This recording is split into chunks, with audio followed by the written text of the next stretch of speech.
Halo, ketemu lagi dengan saya. Di video kali ini kita akan bicara tentang hubungan antara seni dan sains. Ini adalah dua hal yang biasanya sering dipertentangkan satu sama lain, tetapi di dalam 20 tahun belakangan ini kita semakin sering melihat bagaimana keduanya itu bertemu dan justru saling memperkuat.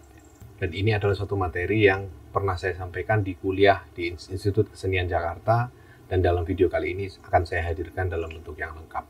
Seni dan sains itu biasanya dipertentangkan di dalam berbagai macam perdebatan ya. Katanya kalau sains itu rasional, kalau seni itu irasional, atau katakanlah seni itu cenderung menggunakan perasaan, sedangkan kalau sains itu lebih banyak menggunakan nalar seperti itu. Tapi kita akan lihat di dalam video kali ini bagaimana sebetulnya keduanya itu saling berkelindan ya, saling terkait satu sama lain. Kita mulai dari pokok-pokok yang akan saya bicarakan dulu di dalam video kali ini. Ada 3 sebetulnya. Yang pertama itu kita bicara soal bagaimana seni dan sains itu di masa klasik Yunani sampai dengan masa Renaissance lah kayak gitu ya. Nah yang kedua itu soal perpisahan seni dan sains di era modern. Ini menandai satu periode di dalam sejarah perkembangan ilmu pengetahuan juga, di mana keduanya itu berpisah dengan tegas itu di masa era modern itu. Dan yang terakhir adalah kita bicara tentang terserapnya seni ke dalam sains di dalam era kontemporer, di dalam era kekinian lah katakanlah gitu. Kita mulai dari yang pertama dulu. Kita mulai paling dasar dengan membandingkan definisi baku ya, definisi kamus. Nah kita tahu bahwa sains itu di KBBI didefinisikan sebagai pengetahuan sistematis yang diperoleh dari sesuatu observasi, penelitian, uji coba, dan mengarah pada penentuan sifat dasar atau prinsip sesuatu yang sedang diselidiki dan seterusnya. Jadi dia sifatnya menghasilkan suatu pengetahuan baru gitu ya, suatu pengetahuan sistematis yang produknya itu adalah pengetahuan yang baru. Nah, sedangkan seni didefinisikan oleh KBBI itu sebagai keahlian membuat karya yang bermutu, dilihat dari segi kehalusan, keindahan, dan sebagainya. Ini sebetulnya distingsi yang definisi leksikal seperti ini akan kita lihat nanti sebetulnya tidak sepenuhnya memadai ya, karena tidak betul bahwa seni itu sama sekali tidak menghasilkan pengetahuan baru, itu kita akan melihat nanti. Dan juga sains pun sebetulnya juga mengandung sisi-sisi yang bisa dilihat sebagai berkaitan dengan masalah yang biasanya dikaitkan dengan seni, yaitu misalnya keindahan ya. Masalah keindahan itu sesuatu yang sentral di dalam sains juga, bukan hanya di dalam kesenian gitu. Kita akan lihat bagaimana definisi baku ini perlahan-lahan akan ditunjukkan ketidakberlakuannya kayak gitu. Kita mulai dari yang pertama, kita bicara dari era Yunani klasik ya. Yang saya maksud dengan Yunani klasik itu adalah era sekitar katakanlah abad ke-5, ke-6 sebelum Masehi sampai dengan abad ke-4 sebelum Masehi, abad ke-4, abad ke-3. Jadi setelah periode itu nanti Yunani masuk ke dalam suatu periode yang disebut sebagai Helenistik. Jadi klasik ini dalam pengertian sekitar abad ke-6 sampai abad ke-4, ke-3 gitu di Yunani. Nah, kalau kita bicara tentang konteks zaman seperti itu, maka ketika kita bicara tentang seni dan sains itu hal pertama yang harus dicatat adalah bahwa keduanya itu tidak dibedakan ya. Artinya tidak ada perbedaan yang cukup tegas antara mana sains dan mana seni. Di dalam konteks Yunani ini, kita tahu bahwa sebetulnya seni dan sains itu sebagai istilah sebetulnya masih dikaitkan dengan satu hal yang sama, yaitu berkaitan dengan teknik ya, keahlian, kemampuan untuk menghasilkan sesuatu yang berguna berguna bagi masyarakat gitu. Dan itu adalah disebut dalam bahasa Yunani sebagai tekne. Tekne ini banyak sekali dibahas di dalam sejarah filsafat, kurang lebih artinya bisa dikaitkan dengan apa yang di dalam bahasa Latin kemudian diterjemahkan sebagai ars, yang kemudian diterjemahkan lagi dalam bahasa Inggris sebagai art. Ini adalah seni dalam arti yang luas, jadi bukan hanya ngomong tentang seni dalam konteks keindahan, tetapi juga ngomong seni dalam hal bagaimana kita bisa menggunakan kemampuan itu untuk menghasilkan produk yang bermanfaat bagi masyarakat, misalnya membangun satu bangunan yang tidak roboh, atau misalnya menghasilkan panenan yang bagus, agrikultur, itu termasuk ke dalam kategori seni garis miring sains ini. Dan ketika kita bicara tentang seni dalam konteks Yunani, maka kita pasti tidak mungkin tidak itu bicara soal kanon ya, soal pakem. Kanon ini sebetulnya aslinya adalah pakem, diartikan sebagai suatu pedoman, satu tolok ukur di mana kita bisa bicara tentang bentuk-bentuk praktek kesenian yang seharusnya dipenuhi oleh seorang seniman di masa Yunani. Jadi seniman itu bekerja mengikuti pakem itu, mengikuti kanon itu. Jadi kreativitas itu bukan sesuatu yang sangat diagung-agungkan ya. Dia bukan sesuatu yang sifatnya kita kira sekarang sebagai sesuatu yang setiap seniman harus punya kreativitas. Dalam pengertian Yunani tidak seperti itu. Jadi kreativitas itu justru harus sesuai dengan kanon, sesuai dengan pakem. Dan poin kedua adalah bahwa dalam konteks Yunani klasik ini, seni dan sains itu sama-sama dibimbing oleh satu ideal, yaitu menyalin kenyataan. Itu yang disebut dalam bahasa Yunani sebagai mimesis. Mimesis itu artinya meniru, kita menyalin kenyataan, mereproduksi kenyataan di dalam karya seperti itu. Dan dalam hal meniru ini tidak semua bentuk kita bisa tiru, jadi bentuk-bentuk yang dianggap ideal itulah yang harusnya kita tiru. Makanya di situ di gambar yang sebelah atas ini saya tampilkan bagaimana apa yang disebut sebagai bangun ruang platonik atau platonic solids. Ini adalah satu bangun ruang dasar yang menurut Plato itu merupakan dasar dari keseluruhan alam semesta. Jadi seluruh objek di dalam alam semesta ini bisa direduksi, bisa diciutkan menjadi 5 jenis platonic solids ini sebagai unsur pembentuk paling dasar. Dan 5 jenis ini sama-sama bisa direduksi lebih jauh ke segitiga. Jadi ada semacam metafisika tentang objek-objek geometris gitu yang menjadi dasar dari apa yang disebut sebagai bentuk-bentuk yang ideal gitu. Dan oleh karena itu, karena yang dikejar di dalam mimesis klasik ini adalah bentuk yang ideal, bukan bentuk dalam pengertian realis ya, maka di sana ada persoalan penyamaan antara keindahan dan kebenaran. Jadi sesuatu itu nggak akan indah di dalam konteks klasik kalau dia nggak sekaligus juga benar gitu. Nah ini jadi ada semacam itu ya, kecenderungan melihat keindahan dan kebenaran itu tidak terbeda-bedakan. Itu adalah khas klasik. Nah kalau kita beralih ke abad pertengahan, kita akan mengenal pembedaan-pembedaan seni atau sains yang sifatnya itu semakin rinci ya. Artinya ada begitu banyak yang bisa diklasifikasi dan berbagai buku atau literatur di dalam abad pertengahan pun mengemukakan soal itu. Yang pertama itu soal seni mekanis ya, atau artes mechanicae. Ini adalah segala macam seni yang melibatkan kerja fisik. Jadi lebih banyak membutuhkan kerja fisik. Yang disebut antara lain adalah soal seni tekstil, seni persenjataan, perdagangan, agrikultur, perburuan, pengobatan, seni teater, arsitektur, olahraga, dan seterusnya. Jadi ini adalah sebagian dari contoh-contoh seni mekanis yang biasanya diakui di dalam diktat-diktat abad pertengahan. Gitu. Dan di gambar sebelah kiri ini adalah kelihatan satu iluminasi di naskah klasik ya, ilustrasi di buku zaman abad pertengahan dari abad ke-14 yang menceritakan tentang operasi ya, tentang pembedahan. Jadi diperlihatkan itu ada orang dibedah itu adalah bagian dari, jadi seni membedah itu adalah bagian dari seni mekanis, seni yang melibatkan gerakan fisik lah, artinya perlu mengeluarkan tenaga yang banyak seperti itu. Dan menariknya di sini adalah apa yang kita sebut sebagai seni murni lah katakanlah seperti itu masuk justru di dalam kategori ini. Misalnya adalah seni teater ya. Kita tahu teater itu dalam konteks seni modern dan kontemporer dianggap sebagai bentuk seni yang murni ya. Dia bukan sesuatu yang sifatnya digunakan untuk tujuan tertentu, untuk industri gitu kan, bukan seperti itu ya. Dan ini justru dikelompokkan di dalam seni mekanis dan bersamaan dengan yang lain-lain, arsitektur pun demikian ya. Nah, kalau kita lihat yang pembedaan yang lain dari abad pertengahan itu adalah seni liberal. Jadi artes liberales. Biasanya ini dibedakan ya, kalau seni mekanis ini kasar, yang tadi itu kasar, seni liberal ini dianggap alusan, gitu.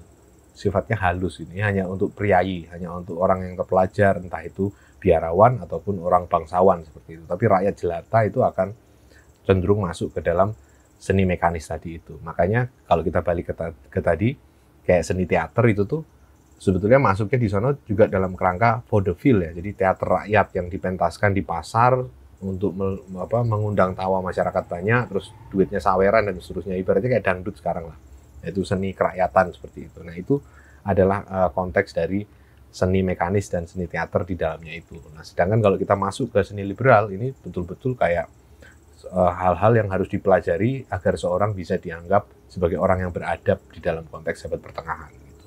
Biasanya dalam abad pertengahan itu dipilah ada 2 ragam dari 7 seni liberal itu, 2 ragam seni yang dimaksud ini adalah quadrivium dan trivium.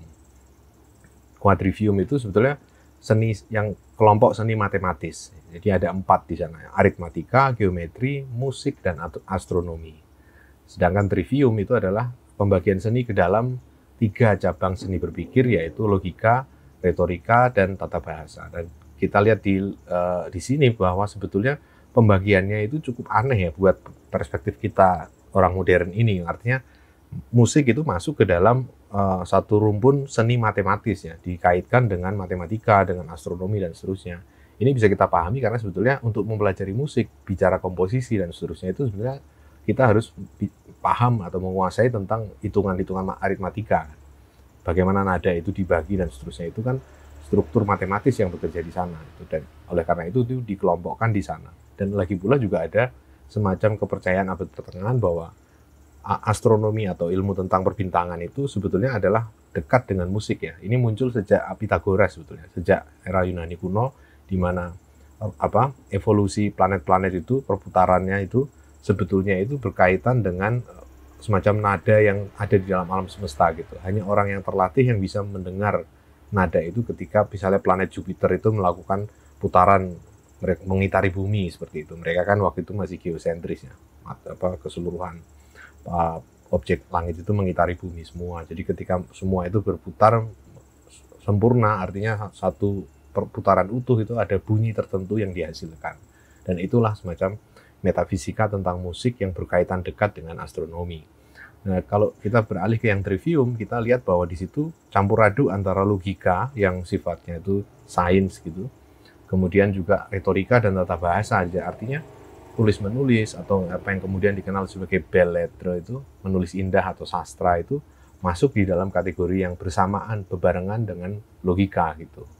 Nah, di sini juga kita lihat bahwa di gambar itu bagaimana seluruh seni liberal itu digambarkan ya di sini ya. Jadi ada 7 ya, yang paling kiri itu aritmatika, geometria, musika, astronomi, bahkan di sini disebutnya astrologia ya. Jadi nggak dibedakan waktu itu astronomi dengan astrologi dalam pengertian ilmu nujum tentang nasib baik atau buruk dalam konteks membaca bintang-bintang itu nggak dibedakan. Dan kemudian di sebelah kanannya ada logika, retorika, dan gramatika. Gramatika tata bahasa kita tahu.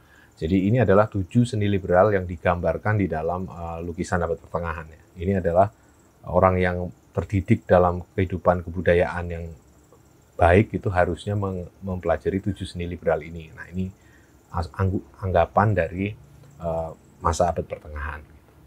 Nah, kemudian kalau kita beralih ke era Renaissance, kita juga bisa melihat bahwa campur aduk antara seni dan sains itu masih bisa kita saksikan ya. Jadi kita bicara tentang perspektif misalnya.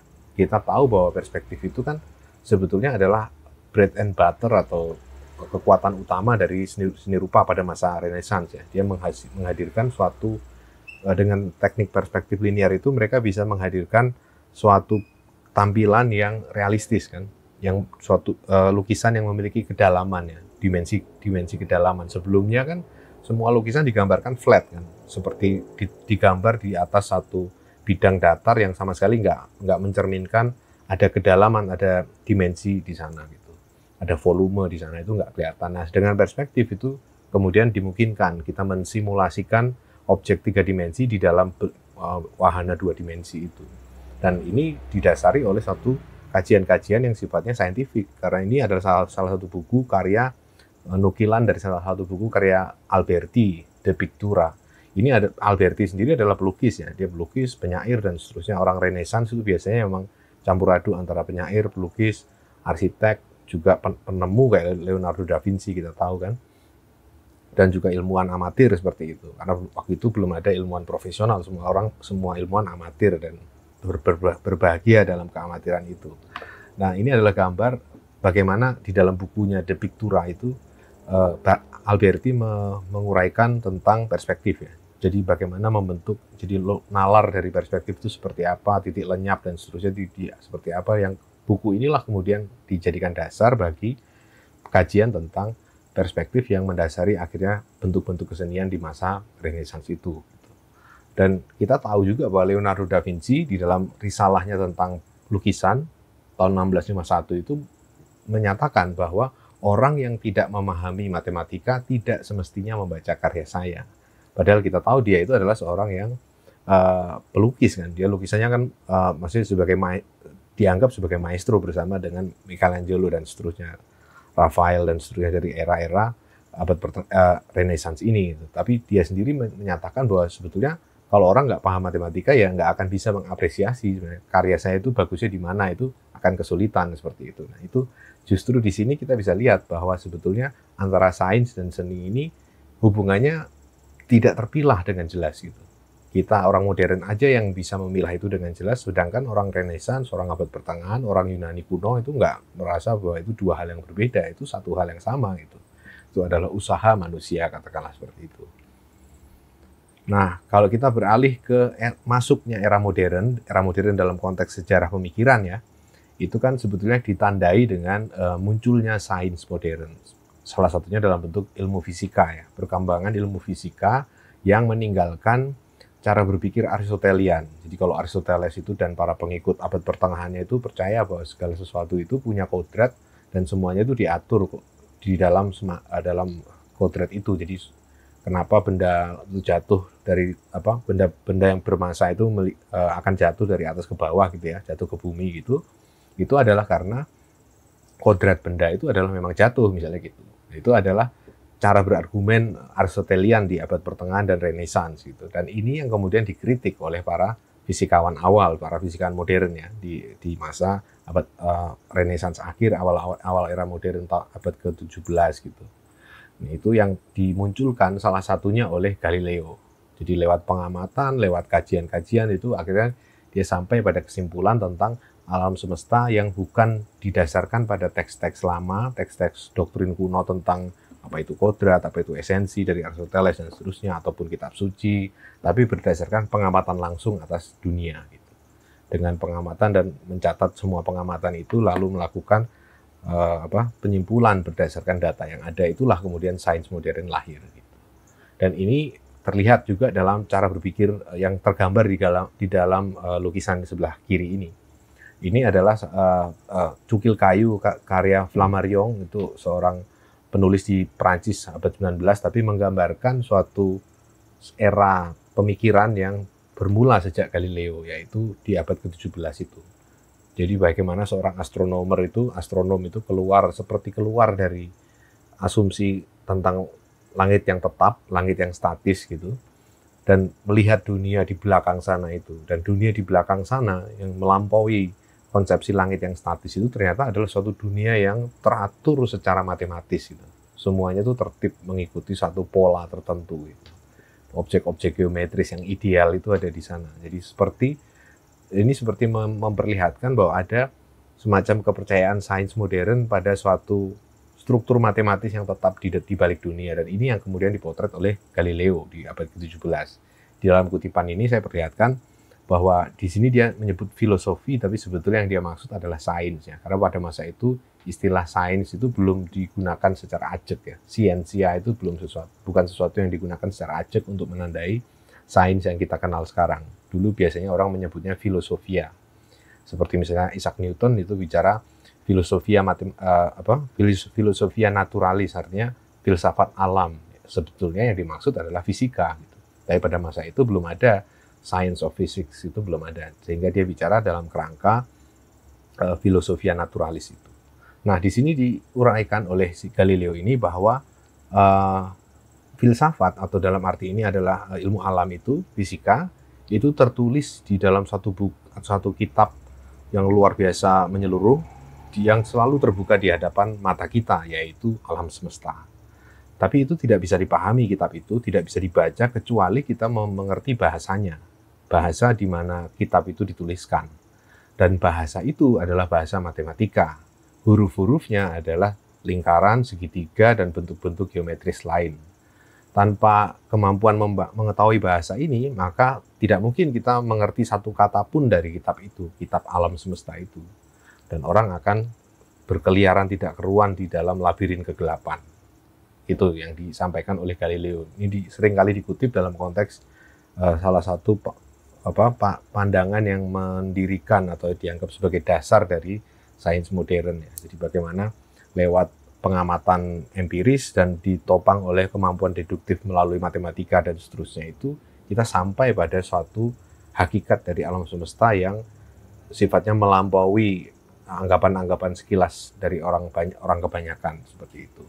Nah, dengan lahirnya sains modern ini sebetulnya nanti kita bisa lihat mulai ada pertentangan itu antara sains dan kesenian. Terutama kita lihat di sini ketika seni menjadi nyeni, jadi dia jadi punya karakter sendiri yang berbeda dari sains pada era itu gitu. Kita bicara nih dalam konteks pasca Renaissance ya, abad ke-17 sampai dengan abad ke-19 awal gitu. Di situ muncul beberapa konsep tentang seni yang berbeda dari konsep klasik dan abad pertengahan dan bahkan Renaissance. Misalnya gagasan tentang selera ya, bahwa apa yang disebut di dalam diskusi para ahli estetika Inggris itu sebagai taste. Nah, selera ini dikatakan selalu bersifat subjektif.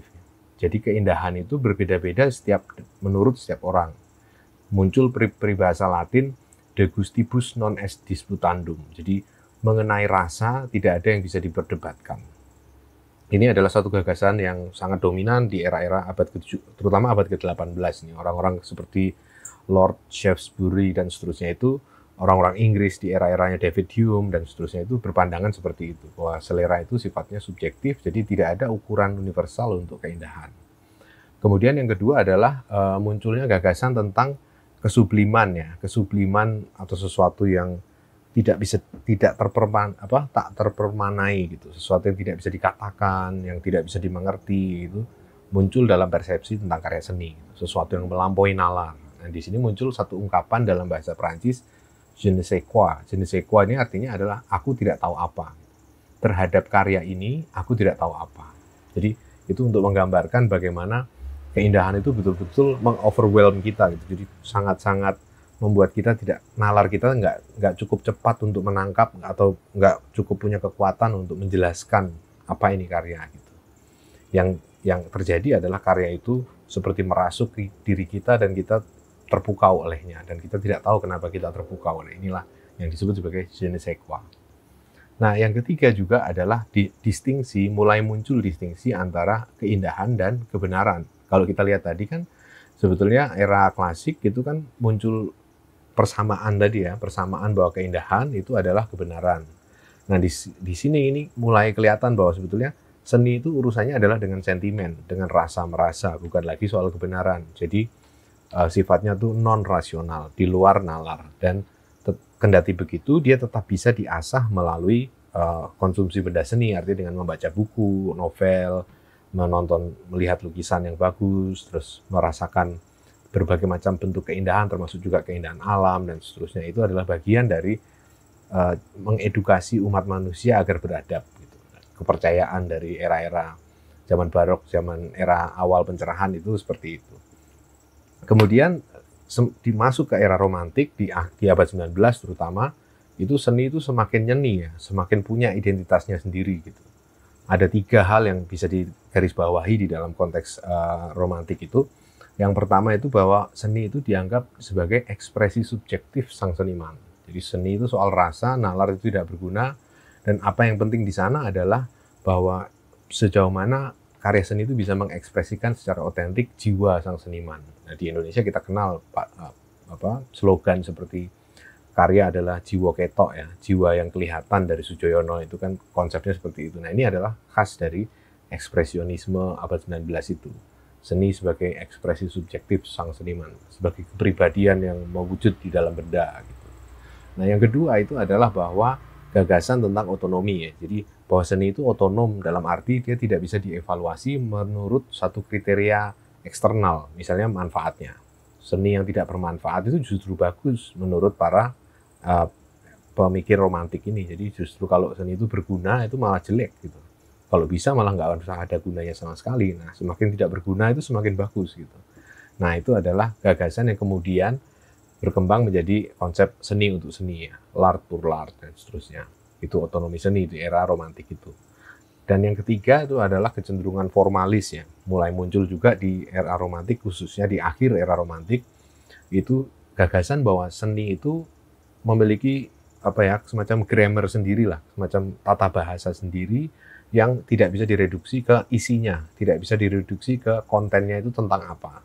Tetapi hanya bisa dipelajari dengan melihat bentuknya. Jadi bentuk bermakna atau significant form, ini salah satu konsep penting di dalam estetika late romantik lah, akhir romantik, era formalisme yang muncul di abad ke-19 akhir 20 awal gitu.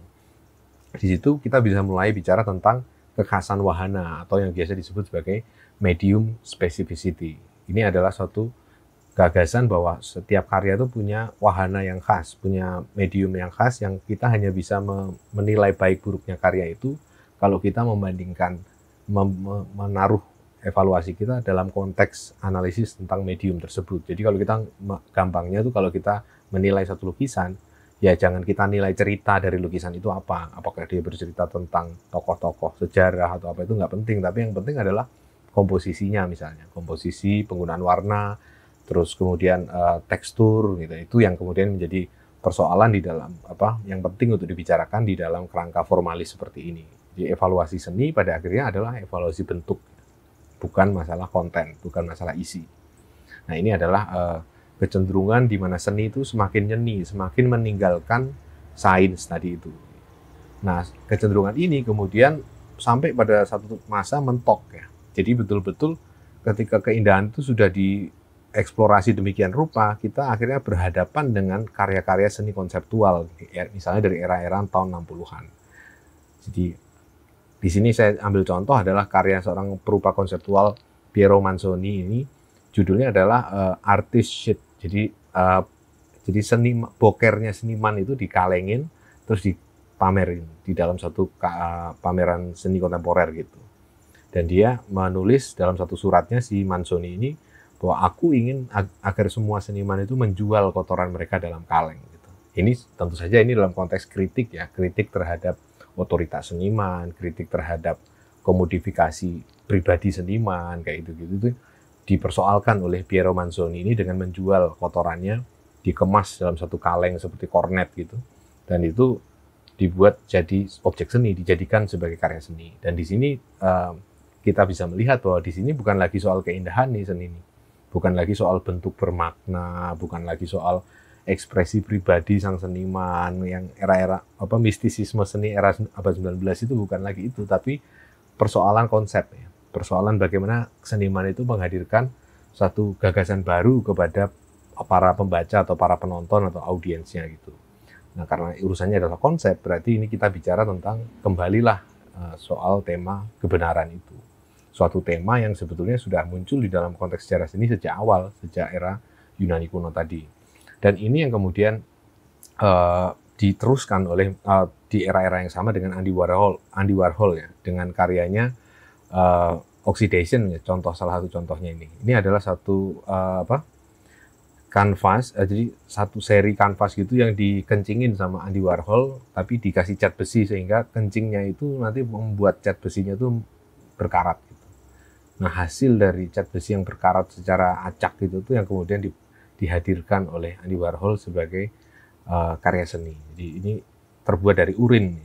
Jadi jelas di sini bahwa yang dipersoalkan bukan lagi keindahan ya, walaupun kita masih bisa berargumen bahwa ini bentuk polanya membentuk satu komposisi yang menarik ya dan seterusnya. Tetapi yang jelas adalah bahwa di sini masalah yang diajukan oleh si Warhol ini bukan lagi melulu soal keindahan, tapi soal konsep atau gugatan atau mengganggu kesadaran orang dan seterusnya seperti itu. Jadi sudah pasca keindahan.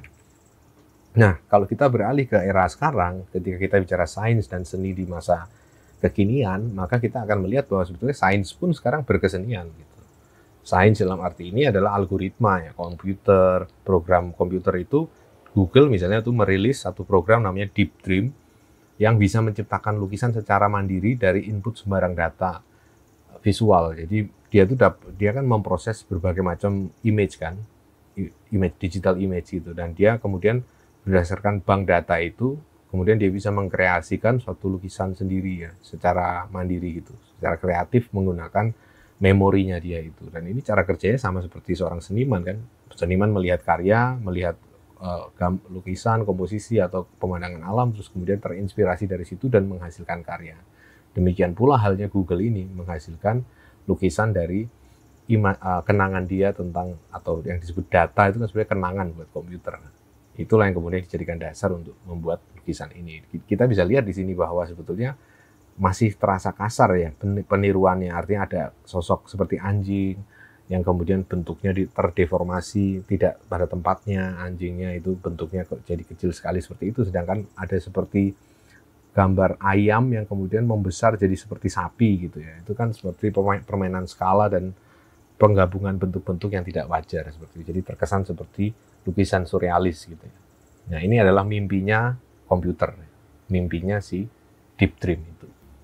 Selanjutnya kita bisa melihat bahwa di sini ada suatu usaha untuk menghasilkan karya seni dari suatu algoritma berbasis machine learning yang didasarkan pada input atas sejumlah atau ribuan lukisan potret dari abad ke-14 ke-15. Hasilnya ketika GAN atau Generative Adversarial Network ini melukis itu adalah potret ini. Ini adalah potret yang diciptakan sendiri oleh GAN itu dan dijuduli sebagai Edmond de Bellamy. Merujuk pada seorang sosok yang sebetulnya nggak ada dari abad ke-14 sampai 15. Hanya karena dia diinput data 15.000 lukisan potret dari zaman itu, dari abad 14-15. Terus dia merekayasa seorang sosok fiktif bernama Edmond Bellamy yang hidup di masa itu, dan kemudian dihadirkan dengan wajah yang misterius. Jadi ini wajah yang kita bisa membandingkannya mungkin dengan lukisan Francis Bacon ya, yang juga suka mendeformasi wajah seperti itu. Dan ini bisa dibayangkan sebagai suatu potret dari masa lalu digital gitu. Artinya si GAN ini kan nggak punya masa lalu sebetulnya. Masa lalunya kan dibikin barusan tahun lalu atau tahun 2014 itu oleh para ahli komputer kan. Jadi dia tidak punya masa lalu. Dia masa lalunya adalah meminjam dari sejarah seni rupa, sejarah khususnya sejarah lukisan potret di Eropa abad ke-14 sampai 15. Itulah masa lalunya dia yang kemudian direkayasa secara digital dalam sosok fiktif Edmond de Bellamy ini. Kemudian juga kita punya satu perkembangan lain dalam konteks film kali ini ya. Sebelumnya kan kita bicara tentang seni rupa. Ini sekarang ngomong tentang film. Itu di tahun 2016 itu muncul satu perusahaan namanya Ars Technica itu mengembangkan AI yang bisa menghasilkan skenario film pendek berjudul Sunspring. Basisnya adalah inputan 100 skenario film sci-fi gitu. Nah, kemudian AI ini melakukan entah kenapa itu dia bisa menamai dirinya sendiri sebagai Benjamin gitu. Dia bisa menamai dirinya sendiri dan setelah itu kemudian dia bisa menghasilkan suatu film pendek dengan stok gambar public domain yang gratisan itu, dikumpulin sama dia, dibikinlah satu film, Zone Out namanya, film 5 menit panjangnya dengan voice acting, skenario, pengadeganan, montase, scoring lagu, musik, dan seterusnya, dikarang sendiri oleh si Benjamin sebagai AI itu. Dan di sini adalah sampelnya, sampel footage-nya. Kalau teman-teman mau lihat di YouTube juga banyak tuh tentang lengkap satu film Zone Out ini. Dan ini kelihatan di sini dia menggunakan dia mengkombinasikan antara tubuh dan wajah gitu. Jadi wajahnya perempuan ini sebetulnya bukan ini, tapi ini kutipan dari film lama ya, footage dari film lama yang kemudian gambar wajahnya itu dia gantikan dengan wajah dari film yang lain lagi gitu. Jadi suatu intertext yang dikerjakan oleh komputer gitu. Ini adalah bagaimana kita bisa melihatnya sebagai Zone Out ini sebagai semacam film yang terbuat dari sejarah film. Karena dia dibuat justru dari fragmen-fragmen film yang gratisan itu. Dari tahun 40-an, 50-an, dan seterusnya itu. Yang kemudian dirancang sendiri oleh si Benjamin AI itu menjadi sebuah film pendek itu. Hal yang sama juga kita saksikan dalam usaha manusia untuk mengejar ketertinggalan. Artinya, manusia kan juga nggak mau kalah, mesin udah begitu canggih, manusia masa cuma gitu-gitu doang gitu. Akhirnya para seniman dewasa ini pun di beberapa tempat itu sudah mulai menggunakan data science dan seterusnya itu untuk secara kreatif menghasilkan sesuatu gitu. Jadi bukan hanya mesin yang menghasilkannya, tetapi senimannya itu sendiri juga ikut menghasilkan, mengkonsep, menghadirkan suatu karya dan seterusnya. Contohnya adalah yang dibikin sama seniman dari Istanbul ini, Refik Anadol. Dia menggelar satu pameran tahun 2019 kemarin nih, tahun November di Kraftwerk Berlin, dulunya tuh power plant gitu kan. kayak semacam pembangkit listrik gitu yang sudah terbengkalai. Nah, kemudian digelar pameran di situ. Yang dia pamerin itu adalah suatu karya instalasi media berbasis algoritma. Algoritma ini betul-betul bisa merespon interaksi penonton. Jadi orang tuh datang, algoritma itu akan menghasilkan visualisasi seperti apa itu tergantung interaksinya dengan penonton gitu. Tiba-tiba keluar cahaya ini, tiba-tiba keluar bentuk ini di layar paling depan tuh. Kalau kita lihat yang paling ujung itu adalah sebetulnya semacam proyeksi 3D dari satu bidang gitu ya, yang kemudian itu akan berubah-ubah sesuai dengan orang, sesuai dengan interaksinya. Artinya orang tuh apakah ramai, apakah sepi, apakah orangnya bergerak cepat, apakah orangnya dan seterusnya seperti itu. Banyak faktor yang mempengaruhi itu, dan dasar kerja ini adalah dia menginput algoritma ini diinput dengan suatu big data, data visual kota Berlin selama ratusan tahun. Itu dimasukin, cemplungin ke dalam algoritma itu sebagai bank datanya, dan hasilnya adalah proyeksi arsitektural yang absurd ya. Jadi kadang-kadang muncul gambaran-gambaran sekilas itu seperti kenangan tentang kota Berlin abad ke-14. Sebentar lagi muncul Berlinnya Fritz Lang, metropolisnya Berlin itu era 1920-an itu. Terus tiba-tiba muncul Berlin sekarang, itu campur aduk dalam bentuk yang transformasinya nggak pernah berhenti gitu. Dan itu sesuai dengan konteks dari si penontonnya, interaksi penonton. Dan di sini dia bekerja sama dalam menghasilkan karya ini dengan tim yang terdiri dari teknisi Google, IBM, Nvidia, produsen graphic cards untuk komputer itu, Epson ya untuk proyeksi kan, karena ini video mapping konsepnya, dan juga Microsoft. Jadi kelihatan di situ kerja seniman sekarang dalam konteks sains itu bukanlah bekerja sebagai orang yang mencari nujuman atau mencari suatu inspirasi yang datang tiba-tiba dari pohon mangga gitu, tetapi dia melakukan suatu kajian yang sifatnya dekat dengan sains. Dia menceburkan diri ke dalam sains, mirip seperti halnya Leonardo da Vinci di era Renaissance. Dan ini adalah suatu balikan yang menarik sebetulnya. Ketika tadi saya perlihatkan seni sudah mentok gitu, mentok di zaman abad ke mana tadi, abad ke 20 dengan bentuk-bentuk seni yang akhirnya menjadi konseptual dan seterusnya. Itu keindahan tidak lagi menjadi pokok utama, dan akhirnya kita kembali ke model sebelum seni itu berpisah dari sains, yaitu kembali ke model klasik abad pertengahan dan Renaissance itu. Jadi tadi dengan seperti si Leonardo da Vinci. Jadi semacam ada putaran balik ya, ada putaran balik pemaknaan ulang terhadap hubungan antara seni dan sains, dan itu rasanya menjadi kekhasan dari abad ke-21. Ke depan ini seni akan semakin lebih dekat dengan sains. Seni nggak mungkin tutup mata terhadap perkembangan sains dan menganggap bahwa semuanya nggak pernah terjadi gitu. Bahwa semuanya ini masih abad 19 di mana seniman itu adalah kreator jenius, virtuoso yang menghasilkan karya semau dia dan itu otomatis indah gitu. Tidak bisa seperti itu karena algoritma jauh lebih jago meladeni kita. Kita akan lihat nih, sebagai satu pelajaran ya yang bisa dipetik untuk masa depan. Gitu. Yang pertama, perasaan itu bisa disimulasikan, bisa dibikin itu bukan sesuatu yang penting sebetulnya, bukan sesuatu yang misterius atau apa. Dia bisa dibikin, bisa direkayasa. Gitu.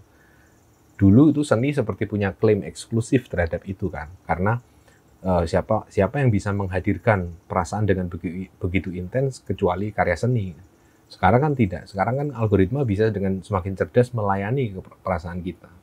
Dia bisa menghasilkan, bahkan kalau nggak salah bulan lalu itu kan mulai ada satu algoritma yang dirilis itu yang menghasilkan karya sastra, menghasilkan tulisannya, yang memproduksi tulisan yang hampir tidak bisa dibedakan dengan manusia biasa karena dia menulis tentang dia berargumen di dalam tulisan itu bagaimana kedatangan AI itu tidak akan membahayakan manusia. Jadi dia memang ada humornya, ada argumen kritisnya, dan itu seperti orang berpikir, seperti orang menulis gitu. Jadi tidak bisa dibedakan dari manusia biasa, dan itu program seperti itu semakin banyak sekarang dan mereka akan jauh lebih canggih dalam melayani perasaan kita. Algoritma di balik Spotify kan bisa dengan mudah memilihkan lagu yang tepat untuk kita, walaupun lagunya masih lagu bikinan seniman manusia, tapi kan sekarang juga sudah berkembang apa yang misalnya disebut sebagai MuseNet atau OpenAI itu kan bikin satu program itu adalah satu program yang bisa meng-create musik ya, meng-create musik berdasarkan algoritma itu, dan masa depan mungkin akan menjadi milik mereka dalam hal itu. Kemudian kedua adalah seni sesuai aplikasi. Jadi ketika hidup kita ini semakin sesuai aplikasi, apakah seni itu akan mengajarkan kita kembali ke alam dengan hidup tanpa aplikasi? Artinya problem kita kan seringkali itu ya, ketika semuanya itu serba dikuasai oleh sains, terus seni itu melakukan pemberontakan dengan cara menutup mata. Pemberontakan yang sangat hebat sebetulnya itu, dengan menganggap semuanya nggak ada, bahwa ada sesuatu yang sangat khas yang dimiliki oleh seni yang tidak tergantikan oleh sains gitu. Jadi menutup mata pada dasarnya, menutup mata terhadap perkembangan yang ada. Dengan kata lain semacam kembali ke alam, padahal itu kan sudah tidak mungkin. Dan oleh karena itu muncul problem tentang masa depan profesi seniman.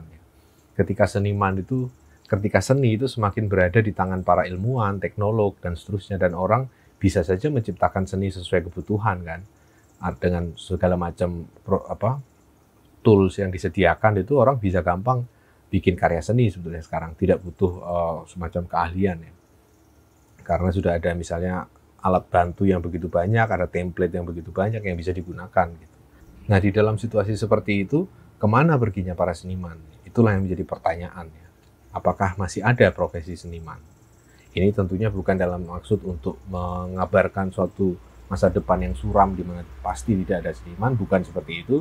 Saya yakin masih ada usaha untuk menghadirkan karya seni di masa depan.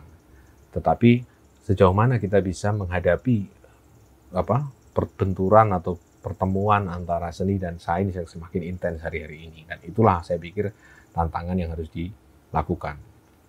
Oke, jadi kira-kira itu yang bisa saya sampaikan dalam kesempatan kali ini. Terima kasih dan sampai ketemu di video selanjutnya.